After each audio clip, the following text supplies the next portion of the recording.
The following is a fan-based discussion. All properties discussed are property of Toei Inc., Bandai, Hasbro, and Subaraya Productions. Hello everybody, welcome back to Tokucast episode number 69, Kamen Rider OOOs. Yes, the joke is here. Yes, the joke is here. Make the jokes. Ha ha ha. Moving on. Also, I'm not the one... I think this is actually the first episode for a review I have never hosted. Second. What was the first one? Ryukendo. Right. That wasn't that long ago either. I tried to blank it away from my mind. You really hated that show, so that doesn't surprise me. I did. But this you show... don't hate this show. You're just indifferent. I am extremely indifferent to O's. Let the hate. People were wondering why it wasn't on my top 10 list. It'll be explained in this review. It'll be explained because now we're actually reviewing it. Yes. This is also the beginning. 1, Happy New Year. Yes, first episode of 2019.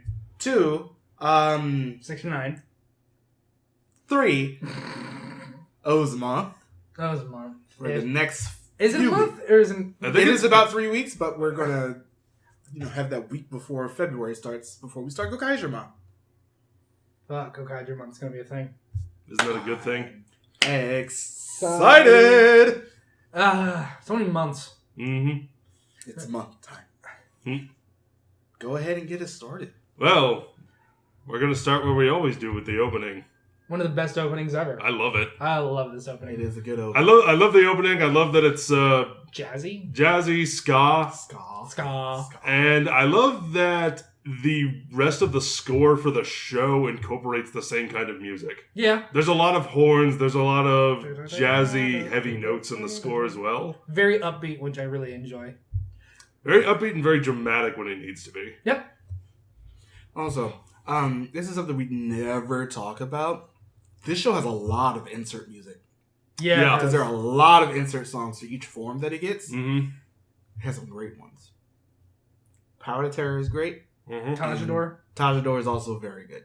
I think they're all pretty good. Mm-hmm. All right. Anywho. We're introduced to our main character. Yes, Eiji Hino. He's working part-time as a security guard in a museum, the Kogami Art Museum to be specific, when he is drugged by 2 thieves posing as security guards who want to steal some stuff.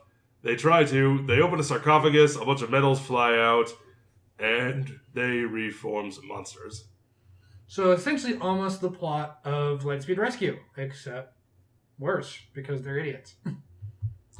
It's true. The last time they did it was by accident. Yeah. This was by accident. Well, this was kind of by accident, too. But it came from a stupid source. Yeah.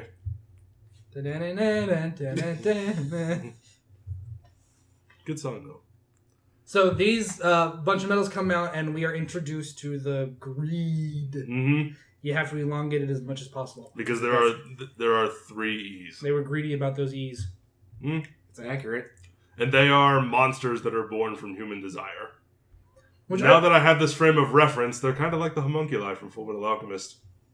In both design and what they want. Wait, Fullmetal Alchemist or Brotherhood? The first one.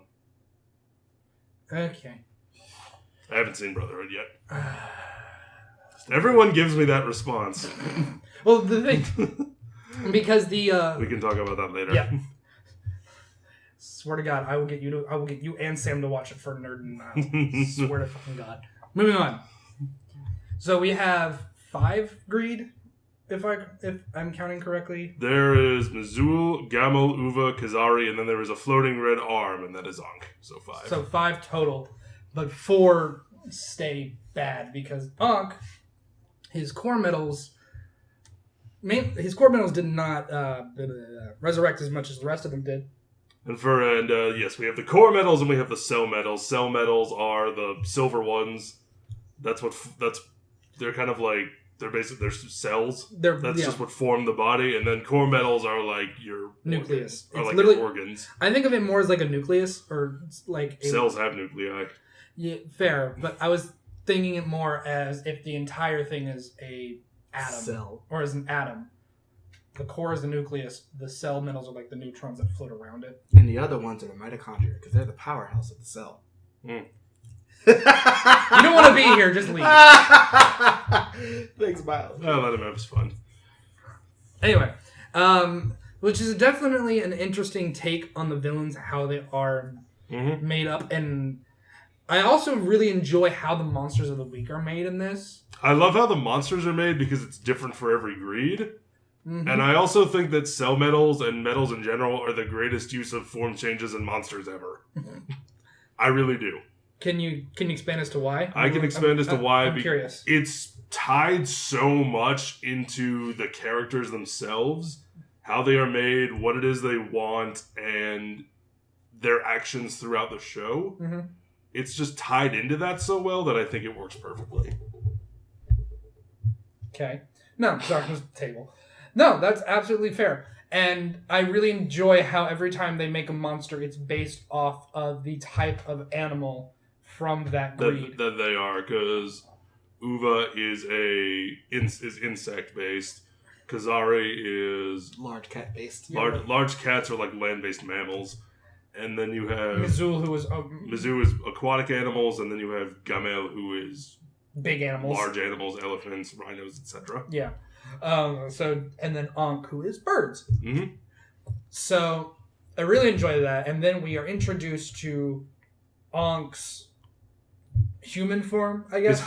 His host that he later gets, which is a detective, who was more or less killed from. He was about to die from Shingo Izumi. Yes. He was injured in an explosion.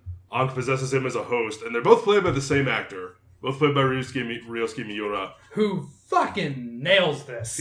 I think all the acting in this show is great, but he especially is very good in this show. Yep. And I also like how when he's the brother, when he's Shingo Izumi, it's a wig, but then when he's Ankh, it's his real hair. Whereas you would really expect the opposite. You would expect the opposite because his real hair is like anime. It's anime. It really is. But it works. I also love the costume design for Ankh because it always has one red sleeve where his arm is. I think the costume design of this whole show, like, I remember as I was rewatching it, fashion choices for characters was something that really stood out to me, and I really liked all of them. Mm-hmm. It's a lot of like, AJ, for example, has a lot of loose fabric. Like, he's not bound by anything. Yeah, because he's a traveler. Yes. Like, that was like his first day, I think, at that part-time job as a security guard. He just goes from job to job, traveling around. He is literally a fucking, what was the term? Moroni? For Moroni Kenshin? Well, that's a made-up word. Well, Ronin. Ronin. Masterless Samurai. Just remember that, like, they call him something like he's a traveler. But that's literally what Edgy is. He is just literally a nomad. Mm-hmm. In this episode, we are also introduced to Shingo's sister, Hina Izumi, who I love. Because she has super strength for no reason. And it's never addressed. It's never addressed, it's never explained, but I'm totally okay with this. Because it's really just for comedic purposes. It's for comedic purposes. It's what helps her get her job later. Yeah. And it's just funny. Also, can we talk about the unsung hero of this show? The vending machines? The vending machines, we're also introduced to Shintaro Goto, who works for the Kogami Foundation. And we're introduced to the man himself. Hold on. The what foundation? Kogami. Marcus? Kogami! Sorry. No, Matt. It's Happy Birthday! Omedetou! Let's also just not forget when the greeter being formed, he is making a birthday cake. Oh, he's yes, we are referring to the best character in the history of ever, Kosei Kogami, played by Takashi Ukaji. I wonder if there's any relation. Who is just so great in this show. He is like one of the best parts. He's one of the best parts. He takes everything to 11. He's owner from Deno on crack. And his actor was also in Ultraman Gaia. You remember that. Mm. But, like, he always says happy birthday and omedetou, and he's always making cakes. Mm-hmm. He's always making cakes because he's always celebrating something. But yeah, he literally just makes a birthday cake and writes happy birthday Greed with 3 E's. Mm-hmm. And he goes, happy birthday Greed. We also meet his assistant. Yes. Erika. Who, Erika I'm Satonaka. still on the fence about whether or not I like her. I like her. I do too. I like her. I like her a lot because the first half I don't, but when she actually starts doing shit, she's awesome. But that's one of the things I love about this show is everyone does something at some point. True. Everyone serves a purpose. Yeah. Even the fucking store owner that they live where they. Oh yeah, absolutely. Couscous, Chiyoko, who we don't, I think, meet until episode 2. But during, and I believe it was a UVA based monster. The first monster is an UVA based one. Praying Mantis, I believe. No, yeah. Yes. So that is when Ankh, floating hand Ankh, puts just a rock essentially over Edgy's crotch, and it turns into the O's belt. And we get our first transfer, and he essentially has to do it for him. Well, he doesn't know how it works, so he does. Which is funny because I think this is one of the few times where when the Kamen Rider henshins for the first time, it's because somebody else did it for him. Can you? It does happen later again in this same show. Yeah, like in Forza it happens. I said it's one of the few times. I think in Forza it happened. I think it happened in Fies. Yeah. So it does happen again later in this show for comedic effect. Yeah, and then we get our first transformation sequence, which is one of my favorites in all of Kamen Rider. Taka, Tora, Bata, Tato, Ba, Tato, Ba, Tato, Ba. The effect, the way the metals are used, the color scheme, that's one of the things I love about this suit, is just that's another reason I love metal so much, is just all the different colors that you get. And the fact that they're all against black, it makes them stand out more, I think. The first one is a stoplight. Yes, it is. Whether or not that was intentional, I don't know, but it looks good. And we get a very asymmetrical look to the belt, and he has to scan it with his little, I don't even know what to call that thing. It's got a name. I think it's the O scanner. Yeah. So, and you hear the ding, ding, ding, which is very satisfying, honestly. This is also the beginning of the really loud belts. It is. It is, but I don't mind it in this one. This one... I take it you do. I say this mostly because I watched this later. Yeah. I did. They were just loud. Well, it can be loud, but I feel like it's still not the worst of all the loud belts. Oh, no. It's not like Ghost. I was going to say Wizard. Or in Ghost. I feel like Ghost is worse than Wizard because... I feel like Ghost is also worse. And at least this one, it usually also, depending on the form you get, if he does this Tachaba or one of the combos, it's a lead into the insert song for that combo. So it kind of has a purpose at the same time. Soundtrack as well. And it is just the O scanner. Okay. And so we get... O scanner and O's driver. And so... and that's another thing with the O's theme is that each section of his body is based off an animal that is from the metal. So Taka, eagle, Tora, hawk, lion, grasshopper. And each section gives him some sort of physical... Some sort of ability. Some sort of usually physical ability. Or typically it's a vision-based ability with the helmet, a weapon of some sort with the chest, and with the legs, some sort of mobility-based ability. Or a weapon. Well, yeah, with Condor. So, yeah. And which I thought also, amazing idea. I love that. I love how he doesn't really use the Taka one very much, but he gives him, scope sight. He uses them all at least once. I'll give him that. He gets scope sight with Tora. He gets the tiger claws that bend out, and his with Wolverine claws. Yeah, and with Grasshopper, he gets grasshopper legs that allow him to jump really high, jump like Luigi, jump good, jump like Luigi. So it's really nice to see all of these, but this also starts the problem of with so many collectibles, you're not going to see all of the abilities except maybe once or twice. It's like that trope of, I have this new ability. We're never going to see it again. It gets worse next season. It does get worse. It gets worse in next season. But here's why I think it's okay in this season. Again, because the core metals they are a core part of who the greeds are and what they want and how they are literally structured. And because there are so many of them, I'm okay with him only using one once because he has so many. And he loses and gets medals. Yeah, he changes them up often. I'm also talking about the medals that he has access to. They trade back and forth like the Fies belt to the point where this also except it's good. To the point where at the end of every episode we are given a reminder of what medals he has, just because it's hard to keep up. Now, one of the first things I remember that the Kogami Foundation does is the fact that They make metals. They make technology from the metals. Yes, they need to sell metals. Because what Kogami wants more than anything is his ultimate goal is to use humanity's desire to reshape the world and make it better.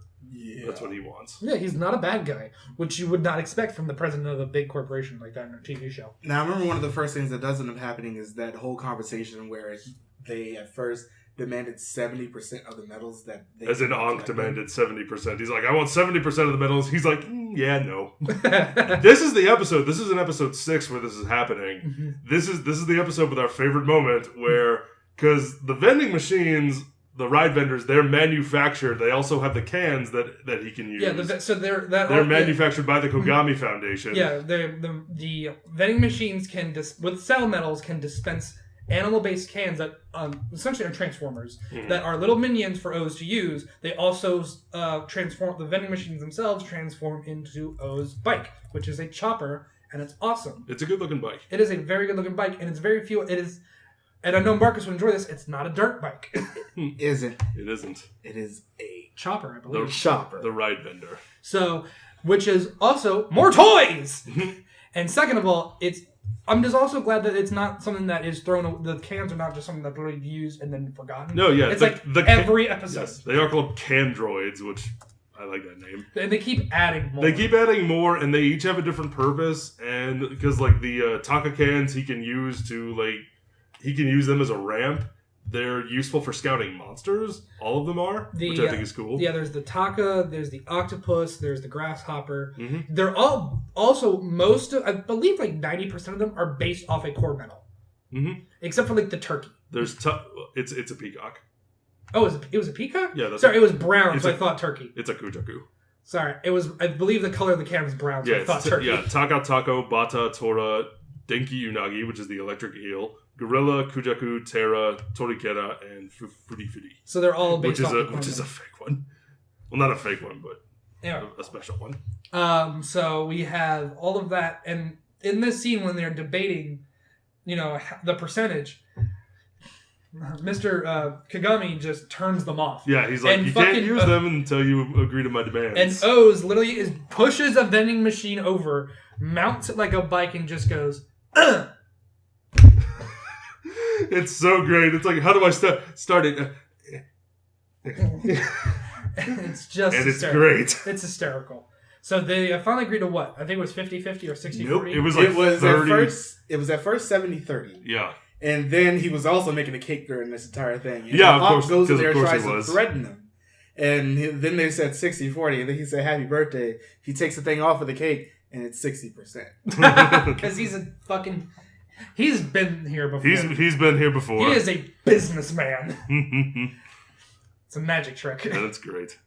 But, so they agree on 60-40. Mm-hmm. And...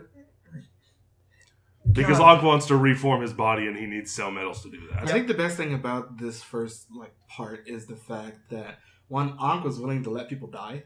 Yeah. For more cell metals. That's one thing I want to bring up. In this show, people die. You see the monsters and the greeds kill innocent people on camera multiple times. This show was not afraid to do that. It feels like there are actually things at stake because these monsters will kill people. And they are not afraid to do that. No, they are not. And it's actually kind of terrifying to watch people turn into piles of metals. Yeah. That's kind of a freaky way to go. We haven't gotten there yet, but I just remember one of the freakiest ones was... when what's-his-face was trying to resurrect Mizul. That's what I'm thinking of. And he just has the pile of people. Metals that were once people. Just going, Mizul. I'm like... Yeah, in episode 9, we meet Dr. Maki. Yes. Puppet Man. Puppet Man. Also the greatest commander in Ultraman. Yes! Puppet Man. Puppet Man, because he has a little... I want to give all the props to the actor because he's always holding his arm up like this.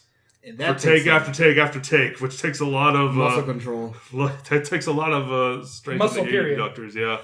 And then, let's not forget every time what happens when the doll falls off. There was one time it fell off and he turned into Michael Jackson. It falls off and he goes, woo! It's almost like What's-Her-Face from Akiba Ranger when her wig falls off. I can't wait to review that show. It's gonna be great. It's so good. Not so much season 2, but season 1. Anyway, we should probably just do both since they're so short. We are. Okay. Anyway, Dr. Maki, he is working for Kogami. He is the one who creates the tech that with the metals. Can we also talk about the weapon, his main weapon, I don't know what it's called. The Meta-Jaliber. Meta-Jaliber. I love that thing. Mm-hmm. Also, that finisher is awesome. Yes. It cuts the whole world in half. He and cuts then the whole world with his sword. And then everything that wasn't supposed to be cut fixes itself. Everything that isn't the monster. Fixes itself, and then the monster blows up. It's awesome. There's the thing, the monster fixes itself too, but then it just explodes. But he has to load cell metals into it. Yeah. To use it. Everything is microtransaction based. Everything is microtransaction based. And let's not forget the wonderful, wonderful company that funded this show. Oh, yes. Matt, why don't you tell us about it? Please do. Yes, so just a quick reminder for people that today's episode of Tokucast is brought to you by Frapple. This is an amazing invention. You can find and search things online. No wires or other people needed. Snapple, Frapple, buy. Thank you so much to Frapple for sponsoring our episode of the Tokucast and for sponsoring OOOs. We really do appreciate it. Have a great day. Yes. Our first sponsor. Our first sponsor. Yes. For those who are unaware, there's some rather heavy-handed Apple product placement in this show. Frapple. My apologies. I got it confused with a different company. Thank you. That is why I put that there. The belt caught it. Oh, right. We do have to talk about the other combos. I'm not putting a whole bunch of pictures because there are a shit ton of other combos in the show, so we're just going to talk about the main ones. So yeah, we got in episode the first one we get it was fairly early. It happens pretty early on. I can't remember what it's actually called. Katakiri-ba. Katakiri-ba. Kuwagata Kamakiri Bata. So we have a beetle, we have praying mantis, and we have grasshopper. Mm-hmm. All metals from OOO. So that gives him the ability to conduct electricity out of his horns, the praying mantis blades, and the grasshopper legs. But with the ability to clone himself. I was going to say, but when he has the full combo, he has the ability to clone himself as many times as needed. Which is why they use this one the least. Because it's expensive. Because CGI is expensive. It is literally he is swarming them like insects, which I think is the joke. Mm-hmm. Because the monster of the week that week was Mizuli Yummy, and her yummies come from eggs, like literally fish spawn eggs, and they spawn a bunch of little piranha monsters that form into a giant one, and he rider kicks all of them, and it's pretty. Also, cool. I love all the rider kicks in this show. Mm-hmm. They're all great. They're all good. So we have Katakiri-ba. Who's next? The next one that we actually end up getting is La Charlata. Mm-hmm. Or have we reached that point in the summary yet? Yes, because it happens in episode 9 and 10. So La Charlata Rata. So we have... That's how they say it in the show. We have lion, tiger, cheetah. Mm-hmm. Lion gives him the ability to use the HM flash. Yes. We have the TM now. Yeah, the tiger claws, and cheetah gives him super speed, but not like Kabuto super speed, more like Cheetah super speed. Like I was gonna say like trial super speed, but he's still pretty fast. Yeah, he's still pretty fast. No, it's like it also gives formula. And the big one with this is it also gives him the ability to control the Rato Rider, which is a special version of the ride vendor, which is now a lion. Rawr. And this is the only form he can control it in, and it's much more powerful. Which is I honestly think it's a really cool addition to the bike. Now, what other plot points happen between now and the next one? Do we get Date yet? No, that happens later. Yeah, he takes a little bit to come in. It's mostly just them fighting monsters. It is very episode of the week heavy. It is very up until a certain point. Yeah. Up until a certain point, but even then, it still kind of is. The next one that we actually get, the next combo that is Sagozo, which Sagozo. is my second favorite of the show. Really? Mm-hmm. Really? Okay. So we have the rhino horn, we have the giant ape rocket fists, and we have, I believe, the elephant feet that allow him to like cause earthquakes when he stomps. Yep. And basic gravity.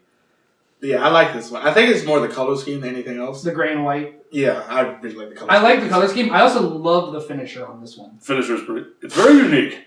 It's so great. The way he draws them in with gravity. And It's then great to just use punches it, them and stabs them. That's right. And It's they a great one to use. Yeah. So, yeah, we have those three, which are really cool. That's another thing. There's never a form I hate in this show, except for the movie one. The Dai Shocker. Damashi. Yeah, Damashi one. That looks stupid. But anyway. He did only use it for like 5 seconds, though. But anyway. That's a bonus. So, what other plot points do we have to go over?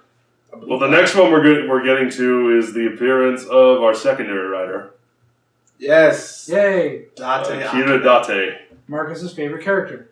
He is. And I don't blame him because he's a great character. No, he is a great character. He's also great, but he's also hot. There it is. There's the Marcus reason. I like And the him for amount of both times he reasons. takes his shirt off. Always. He gets shirtless a lot in this show. Though. Yes, Look, if you got it, show it off. Well, maybe not a lot, but If it happens. You set yourself up for the full phrase and then you didn't do it. If you got it, flaunt it. I was going to do that, but I'm just like, that's too much to be expected.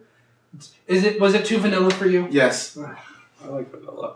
So do I. But Anyway. that aside, You love a chocolate pie. Moving on. anywho, but Yeah, birth. yes, Date, Kamen Rider Birth, who is also working for Kogami in exchange for payment of medals, For a surgery. so he can get an operation that he can get a piece of shrapnel removed from his head. So it's like Iron Man, but worse. Because it's in his head, not his chest. Yeah, a lot of things with war in this show is the background. Yes. Mm-hmm. Eiji, Date, Mm-hmm. War's bad. Okay. Goto was a police officer. Yes, Okay. it was. War's bad. So, whereas O's is powered by core metals, Birth is powered by cell metals. Mm-hmm. Which makes him considerably weaker. But considerably cheaper. Still microtransactions. So Because every time he wants to use any of his weapons, he has it to pay costs for metal. them. It costs him metal, and he spins the dial on his belt, and little prize ball hatches. His theme is capsule toys. Yep. Which I thought was integrated well. Yes, it was. It's a good suit. And it is a good suit. It's not my favorite secondary Not rider suit. I like the gun.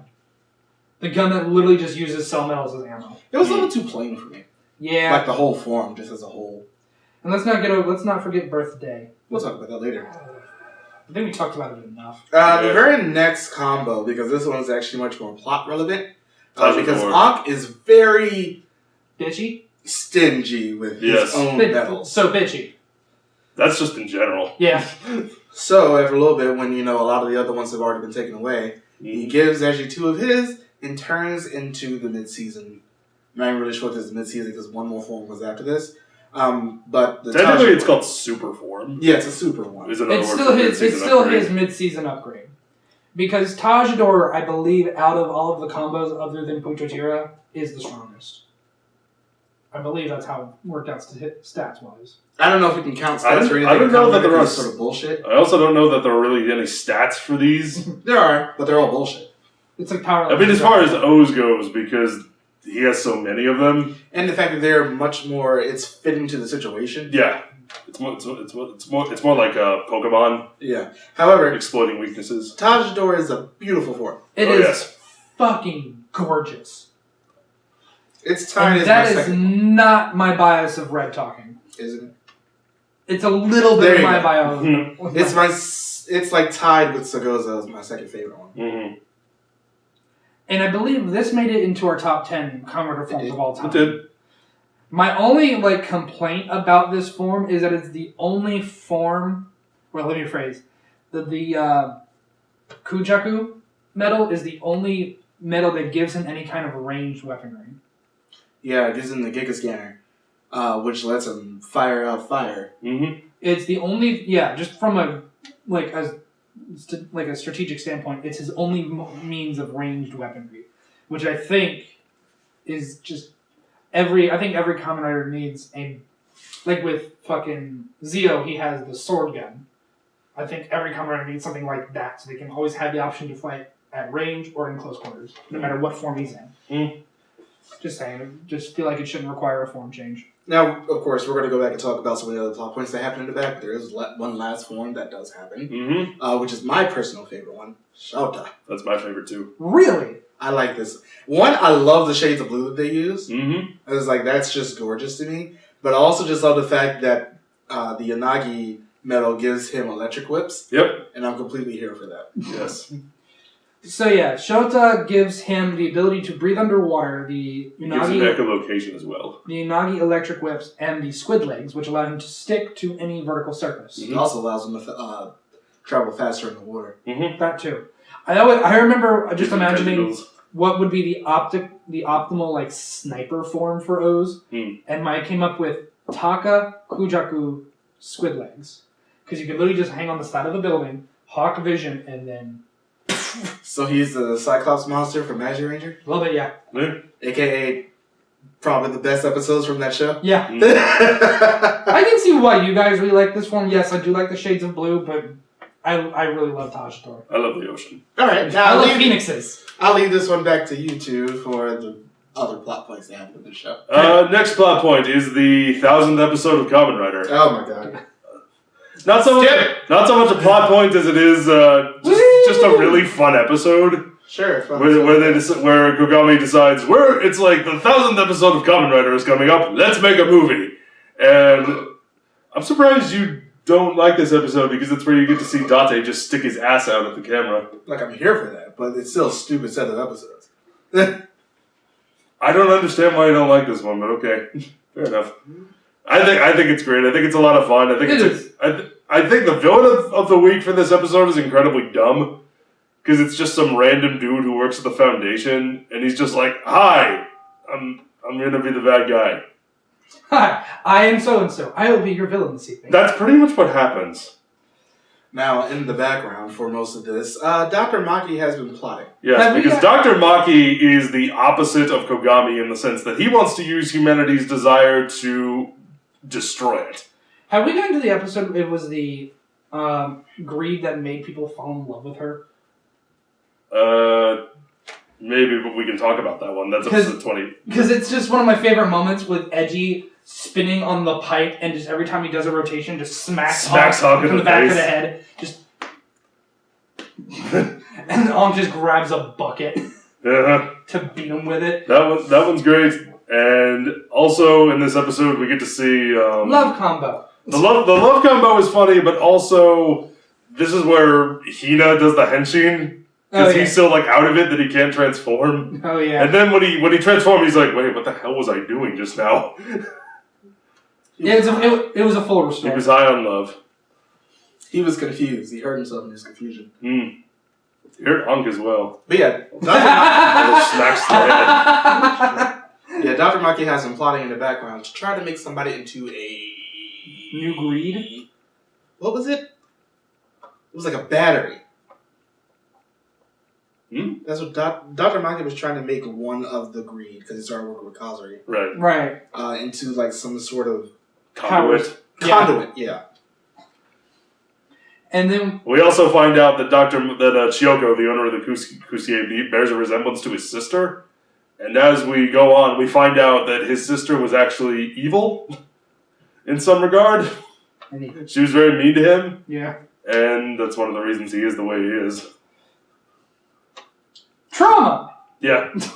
That's in the show. She was like the opposite of Tatakai, man. Tatakai. House. Anyway.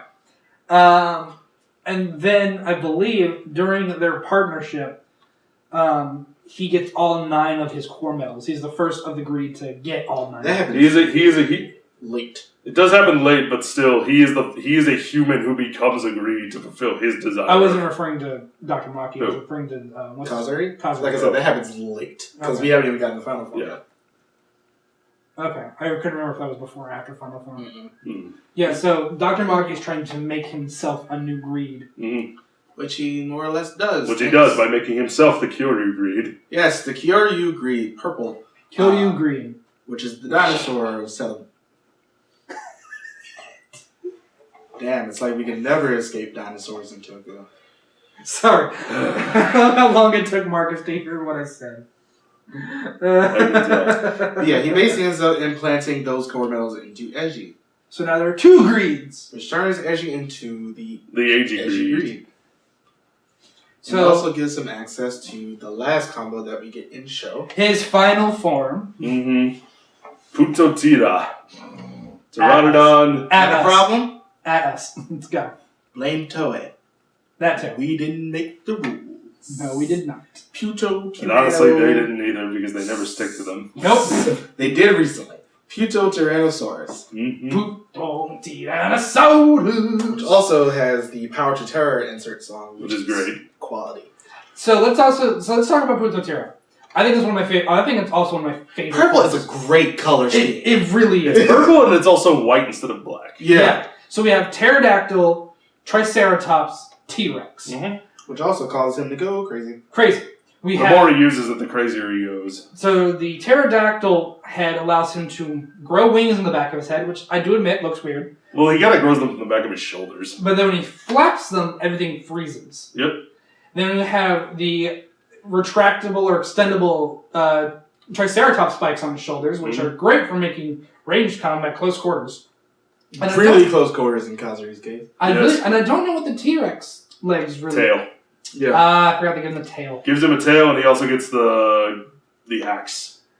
But I didn't think that was necessarily associated with the legs because It isn't. I'm just saying that's what. Yeah, we get his final form weapon, which honestly made me really like axes as weapons. An axe also turns into a bazooka. A bazooka. With the power of metals, which he can then also use in his other forms. He summons it with Tatoba. Well, that's because the reason But- that The happens metals is are inside of it. Yeah, the so metals he took has the over. I get ability. that, but that still gave him the ability to summon his final form weapon in a different form, which we don't really see that very often. We don't see wizard summoning. Getting Excalibur in anything other than infinite. Yeah, so it's a really interesting concept. we start seeing it more often after this. Well, after really Wizard, because the final form doesn't get its own exclusive weapon really anymore. No, it it just doesn't. uses another form's weapon like X8 or Build. Build. Or in Gaim's case, everything. It's true. It's true. In Drive's case, everything. Everything. Yeah, back to this. Everything mixed together. What happens next, Jacob?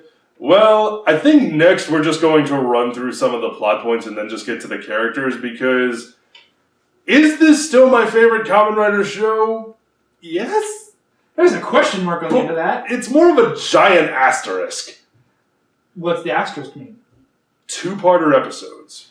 And that is the biggest problem I have with the show upon rewatching it is structure. So, structure. Structure, every single episode of this show is a 2-parter. That's a little bit of a detriment because it means you can literally, because there are recaps, at the end of the second episode, you can literally skip every other episode and still watch and still get the full experience. Up until one of the last couple of episodes, when Kazuri gets his full medals, Which happens in episode 40-some. 3 or 4. There's 48 episodes. Now, there was a thing that happened earlier because Mazul and Gamel sort of had their core metals merged. Mm-hmm. And they turned Into into a this big giant monster that was destroyed, and Dr. Maki used that to collect a whole bunch of cell metals. Mm-hmm. That happened before he became the Kyoryu Greed. All part of his plan. All according to Keikaku, Mm-hmm. or all according to Evolto, if you go by that logic. Evolto. But, and then that ends up happening. He turns into the Kyoryu Greed, and then Kazuri has sort of been collecting other people's medals. Yes. Because he's a bastard. Yep.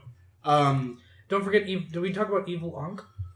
Lost Lost Ankh. Ankh comes in. Because Lost Ankh comes in, which is basically the remainder of Ankh's body, but it's taken on a separate form. Because when the Greeds were sealed away by the first O's, who was a king from thousands of years ago who had the power of the metals, when they were sealed away, his body and his arm were separated, and his consciousness was trapped in his arm. That's why he is the way he is.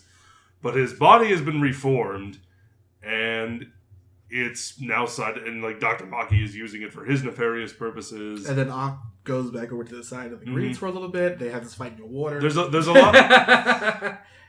This is very homo. Can I just say that you guys oversold that scene so much? I never oversold it. You absolutely did. That was more him. It was both of you. I didn't really care as much. I still claim it's homoerotic. I don't. Anyway. But anyway, so there's a lot of switching of sides. Ankh eventually comes back to being a good guy again. Fight, kiss. Pretty much what happens. Yeah, kind of. On both sides. But eventually, Uva is overloaded with metals by Dr. Maki, who then forms a black hole in the sky. Well, okay, first. What?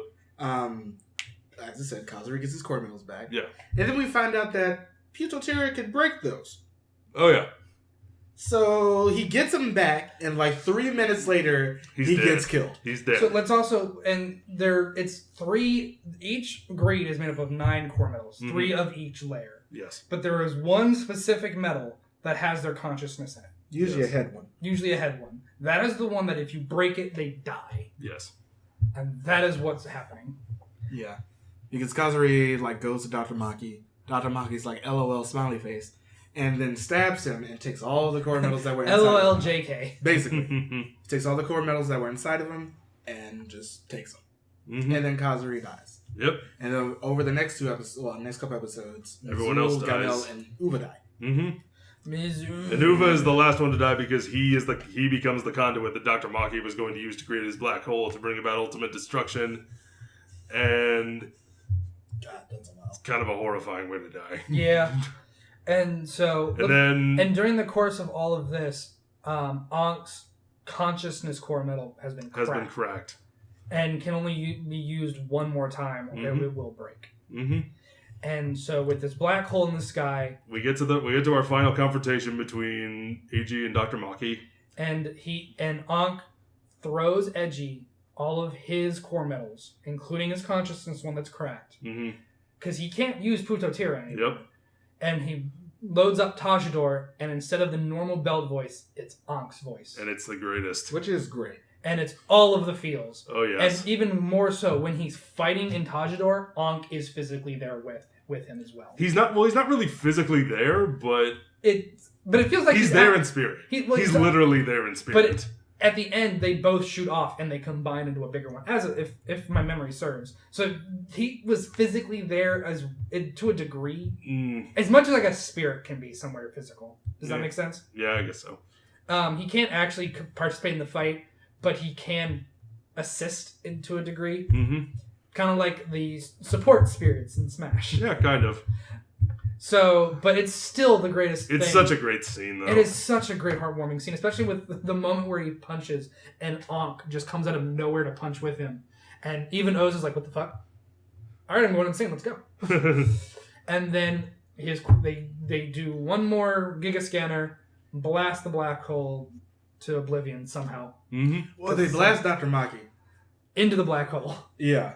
And that sort of gets rid of every core metal except for the cracked one that Ankh was, because Eshi kept that for himself. Mm-hmm. And so Ankh dies, and he falls back to Earth, and all of his friends are there to catch him, and I love that scene. It's such a great scene. It is, even though really only one of them was needed. Gotcha. Anyway, and so everybody gets that that typical like. Also, we didn't talk about the change of births. Right. But we're going to get to that when we get to characters.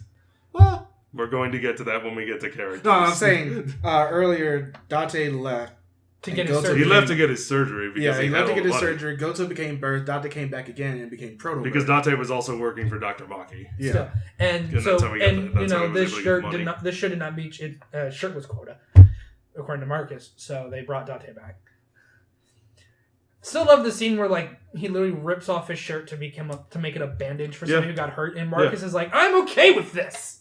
I still remember that. Mm-hmm. It's great television. Anyway, so we got Proto Birth, we have Birthday, and we ranted about Birthday enough in the worst because it's trash. Anyway, and it literally like I think the last scene is just Edgy wandering. It's him wandering around. I think he's on a beach somewhere. And I thought it was desert. There's somewhere. Sand. There's sand. There's sand. And he looks But down, there's also a lot of like seagrass around him. Maybe. So I think it's a beach. Fair enough. And he literally like has Ank's the hat on as a got the medal. necklace. Because he's going to look for a way to bring his friend back. He's also working for the Kogami Foundation at the end of this. Yep. To get funding to see if they can figure out anything too. And then in Zeo, he becomes a politician. That's all true. His parents were politicians, and now he's going to use the power for good. But that is Kamen Rider. But that's the plot of Kamen Rider OOOs. Not a lot of plot really to dig into because of how Monster of the Week it is. It very is Monster of the Week heavy. It becomes really Monster of the Week heavy up until after the 1000th episode. Yeah. Even after that, it's so bad it is.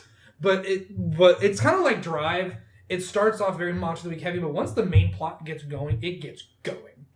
It really does, but the problem is that you can still skip around. Yeah, it is. Because the two-parter... Because once the plot actually starts to happen, then the two-parter still kind of feels like the two-parter really feels like a detriment. And they still because everything is still told in 2 story arcs. Yeah, and they still like to have the Monsters of the Week around, so I'm just like, you don't need these anymore. And that being said, the thing that really still makes this my favorite Kamen Rider show is the characters, which we are going to get to now. Starting with Eiji Hino, a.k.a. Kamen Rider OOOs.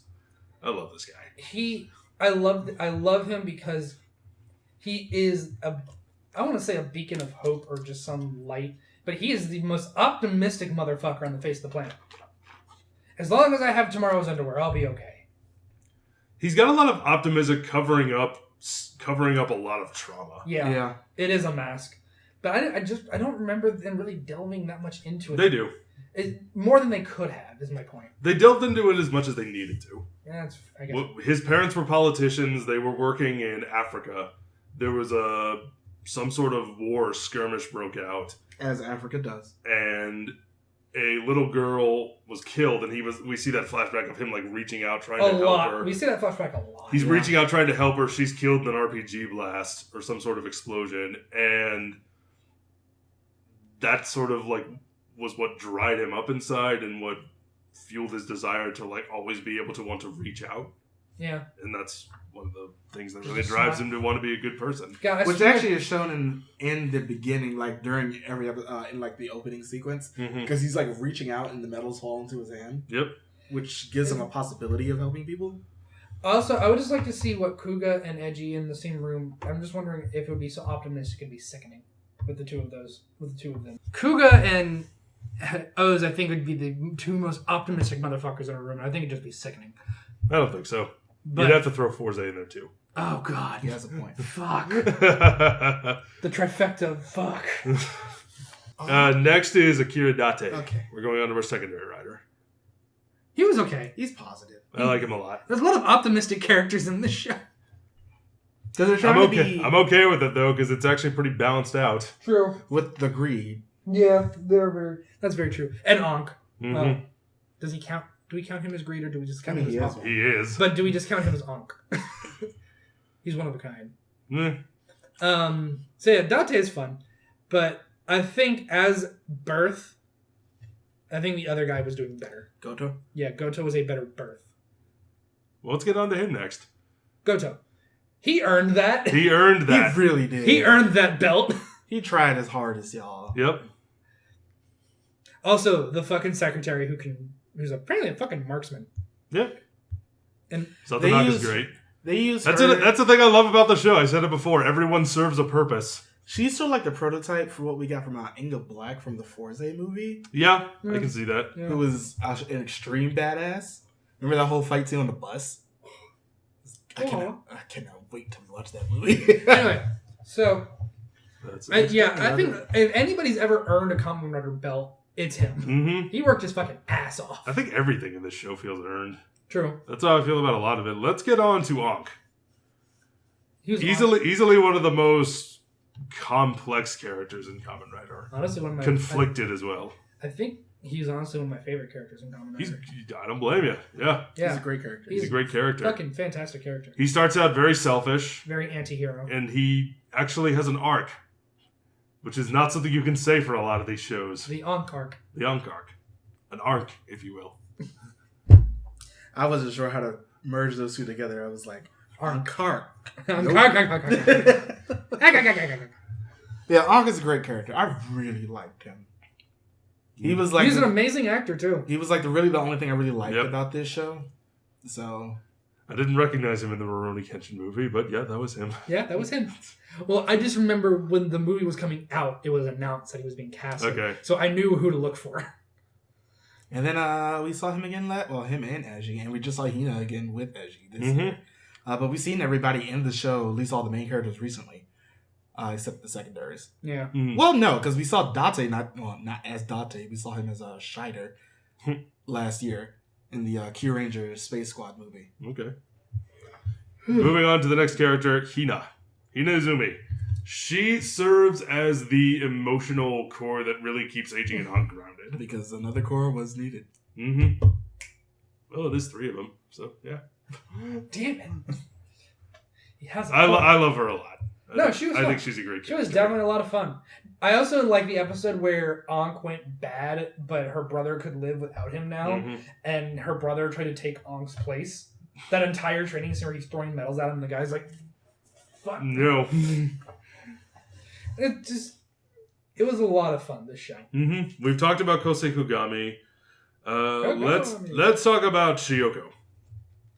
I don't. She she had a purpose in the show story-wise. Her resemblance to Dr. Maki's sister. She owned the restaurant that served as their base of operations. But she was, as a character herself... I thought she was fine. She was sort of tertiary, so I'm just like... She wasn't the most memorable. Yeah. But she did her purpose. She did what she was supposed to do, and I respect her for that. But when you have so many memorable characters in this show, some people have to take the backseat, and she was one of them. Fair enough. Moving on to the grades. We've talked about Ankh. We still have Uva, Kazari, Gamel, and Mizul. Uva was an idiot. Duh. I think we were too hard on him. Were we? Rewatching this show, he's the least interesting out of them, but he's still not a bad character. He's just the worst of the 4. Yes. Well, 5 if we're counting Ankh. I was counting villains. I know. He was the worst of the 4. I think Mizul was the most manipulative. I think Mizul is the most interesting, and also the way they decided to play her, I found pretty interesting. Awesome. In her human form, she is played by a different actress than the one who voices her. The actress who plays her in her human form was 14 when they shot this. I'm not surprised. Neither. I find that fascinating because her voice is so much more older and mature sounding, and then we get her in her human form and she's so young. It's an interesting contrast. I'm wondering why they chose to do that. I honestly think it's part of the manipulative mask that is her character as Mizul. As in, she's always playing some game, especially with that other greed. Gamel. I love their relationship. Wrapped around her, He's oblivious. Yeah. But he's honestly, I think he's okay with that because it means he's getting attention. So, but it's just it's a visual representation of what she is. She may look like a nice teenage girl, but she is a mature woman monster on the inside. And they made sure to play that up last year in the movie. When the greed come back, Gamel is carrying her on his shoulder. Which I think is adorable. I was like, that's a great nod to just their relationship. That's great, and one of the reasons I was comparing them to the homunculi from Full Metal Alchemist is because they all embody they have a human appearance, they're not human, and they are also at war with each other as well as the protagonist. That's fair. Because they each have their own little motives that they want. That's fair. Especially Kazuti. Yes. You could also argue that some of them each also embody one of the 7 deadly sins, like the homunculi do. Because you've got lust for Mizul, you've got sloth for can never remember. Gamel. He's like a combination of gluttony and sloth. Yeah. Yeah. You've got envy with Uva. You've got pride and possibly wrath with especially with Ankh. You have pride as well with the lion. Kazari. And then greed is all of them, of course. So I believe, and then fucking Dr. Maki. Dr. Maki was. I remember we talked about this in college. We assigned them all one of the sin, each a sin, because there's 6 of them. He's more pride. Yeah, maybe he's pride because there's 6 of them, and then they're all greed, so all the 7 sins can be covered. So I can understand that comparison.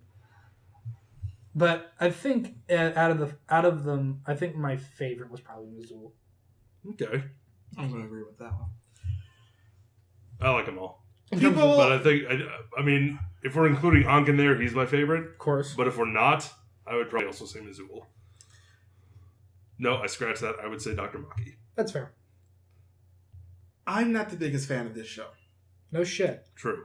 I can't 100% explain why. I think I was just watching it and I was sort of underwhelmed because so much of it was a two-parter. Yeah. And I was just like, the characters are fine, but I'm sitting here watching this show like, I want it to be over. I can totally see that. It's one of those shows.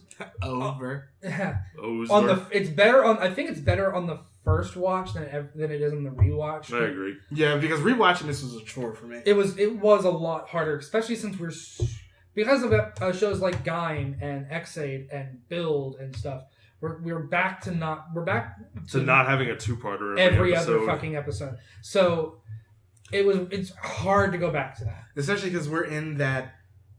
I'm going to say, let's see, there's 4 of them. It's quadrology. Tetralogy with Decade W. Actually, it's a quintology because of Wizard.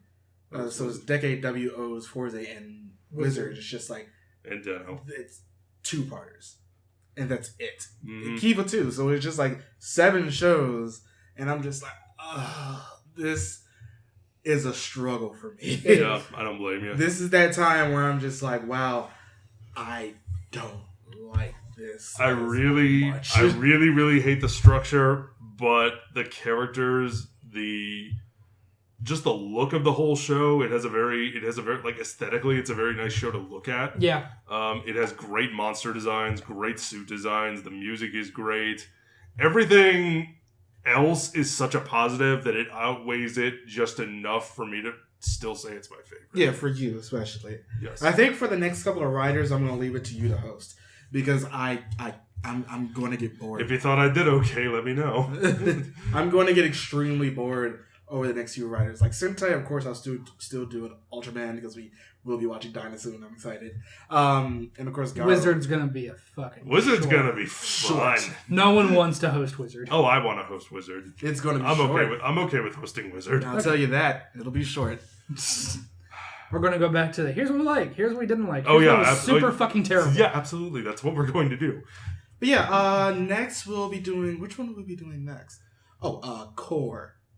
We're going to be doing Movie War Core next weekend. Oh, that's right, because fucking O's month. Mm-hmm. That'll be the movie, and then after that, we'll be doing the 21 Metal movie. The 21 Medals and the WOs. No, because WO's next weekend. Oh, right. So after that, we'll be doing the O's Deno O's movie. Because Deno apparently had another movie. Did you guys hear there was another movie? Deno has another movie. I heard there was another movie. And then that'll be the end. Go watch it. What's your month. Yes, we know it's only 3 weeks. But at the end of the month, we'll be doing another live stream, so you guys can be there for that. Woo! And then, after that, we'll be back with episode 70, doing Kaizoku Sentai Kaiju, which we are all extremely looking forward to. I'm so excited to rewatch that show. Yes. This will be my 4th time watching it, and I'm just like, I don't blame you. It's a great show. It's a fucking fantastic my favorite show. Sentai. But, as I got always... my favorite Kamen Rider, my favorite Sentai, back to back. As always, let us know what you think of O's in the comments down below. Follow us on all the things, like Patreon if you can. And we will see you guys next time. Bye, everybody. Bye.